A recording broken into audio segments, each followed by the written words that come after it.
தந்தை சொர்க்கத்தின் மத்திய வாசல் என்று ரசூலுல்லாஹி ஸல்லல்லாஹு அலைஹி வஸல்லம் அவர்கள் சொன்னார்கள்.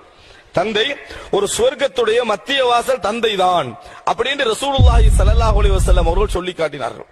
அப்படி என்று சொன்னால் சொர்க்கத்துக்கு நுழைகின்ற ஒரு வாசலாக தந்தையை ரசூலுல்லாஹி ஸல்லல்லாஹு அலைஹி வஸல்லம் உதாரணப்படுத்துகிறார் என்று சொன்னால் தந்தைக்குரிய அந்தஸ்தை இந்த ஹதீஸ் என்ன செய்கிறது, எங்களுக்கு உணர்த்துகிறது. ஒரு தந்தையுடைய பெருமதியை இந்த ஹதீஸ் உணர்த்துவதை நாம் என்ன செய்கிறோம் பார்க்கிறோம்.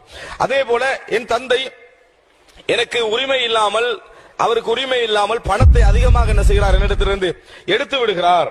ஒரு 1000 தான் கொடுக்கணும்னா 2000 என்ன செஞ்சிடறாரு, எடுத்து விடுகிறார் என்று ஒரு மகன் வந்து சொல்றாங்க.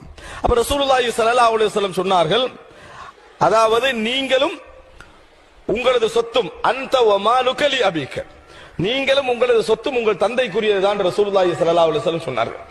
உங்கள் உருவாக்கத்துக்கும் தந்தை காரணம், உன் உழைப்புக்கு பின்னால் உள்ள முன்மாதிரிக்கும் தந்தை தான் என்ன காரணம். அந்த வமாலுக லி அபீக,